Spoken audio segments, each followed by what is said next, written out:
Hello guys, Mr.Divine here, back with a video on how to make crowns in Spiral Knights 2019 edition. Now I know I've already made a how to make crowns video, but let's face it, that thing is ridiculously outdated and it's time for some new tips.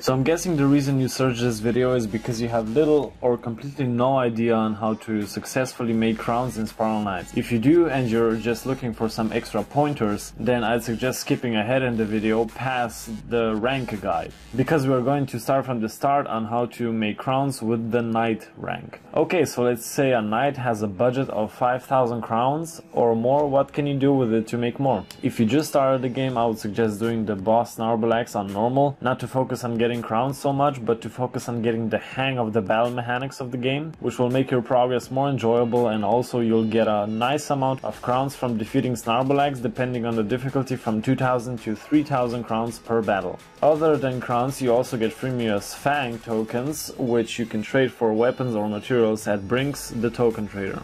Now if you want to get a quick 2-star weapon, you can choose that, or if you want to make money, you can take Snarble stuffing and sell it in the auction house for 2,000 to 5,000 crowns depending on your luck. Other than that, as a Knight you can also do arcade when you're bored of Snarble and hunt for rare recipes in the Clockworks. Now here I would be careful on which recipes you buy. Make sure they are rare and worth the buy, so you don't end up losing money. They usually cost 1,000 crowns for 2-star recipes and 4,000 crowns for 3-star recipes, which is well in the Knight budget. Moving to the Defender rank, I'd imagine a Defender having a budget of 10,000 crowns or more. However, there is a special mission you can use to get at least 10,000 more crowns, depending on your luck, which is Farming Axis of Evil 6-1 mission for Advanced Orbs of Alchemy. Now the way you do this is first buy the cheapest brandish, or a relatively cheap brandish with a good UV on it, from the auction house for about 4,000 to 8,000 crowns. Then farm for the advanced orbs, where you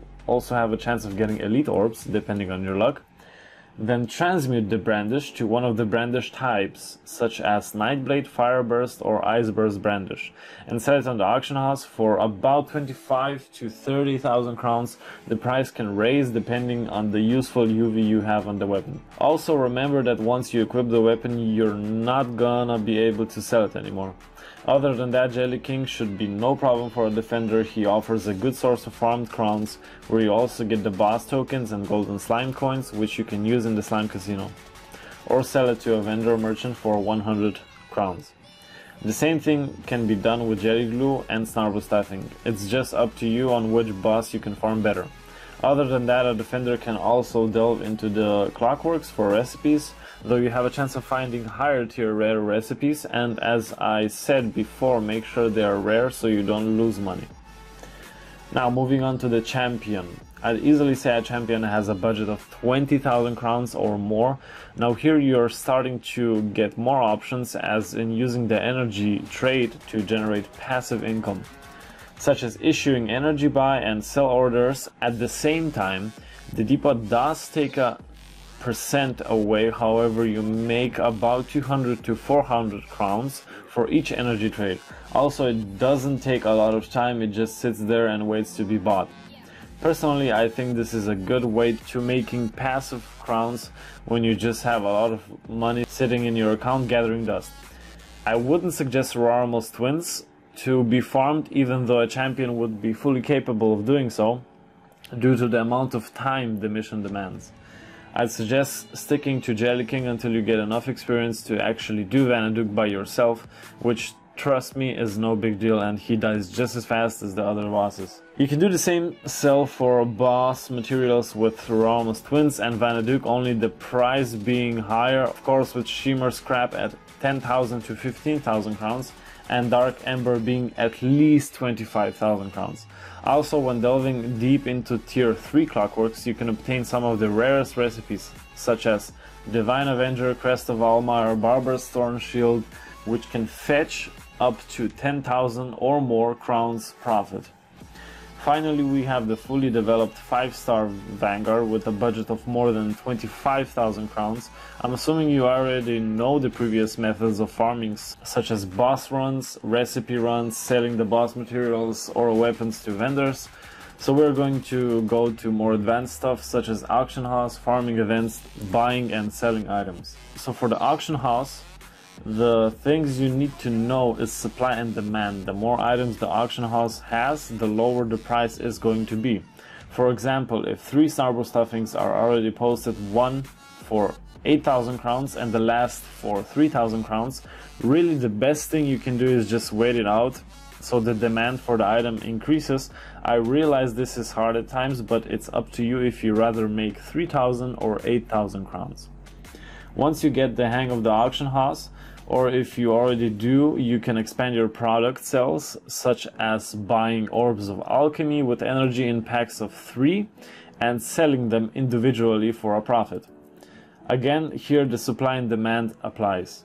Another useful tip I'd like to add, which is for people who have good knowledge of the auction house, is checking the new listing offers. A lot of times people get something expensive and sell it for super cheap, or they just need crowns really fast. It's worth mentioning to double check that the item is really worth as much as you think before buying it. Based on your luck, you can flip items for 5,000 or up to 50,000 crowns with little effort. Same thing goes for the expiring auctions, meaning that you check the auction list at very short or short length. Here you can commonly spot an item with a low bid price and no buyout price. Here, if you are sure you can re-auction it with a buy price that is going to be bought, you can try your luck on bidding on it.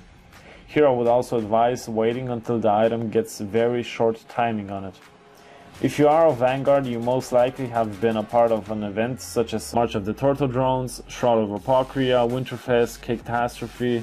A lot of these events offer a unique, fast and easy way to get massive amounts of crowns, either by selling the materials, accessories, weapons, items you get from the events. If you don't know the price of these items, you usually find them in the auction house to help you determine the price. Also, it is worth mentioning that some items gain in value as the event ends and the items become more rare again. However, the price goes the other way for some items that can be only used on the event. So pick your strategy carefully. Okay, now that's all you need to know to successfully, actively or passively make crowns in Spiral Knights. However, if you have more or better solutions, feel free to write them in the comments below. I hope this video helped you. Leave a like if you liked it and you want to see me make more of this material, and subscribe to follow me. It will help me out a lot. Have a wunderbar day.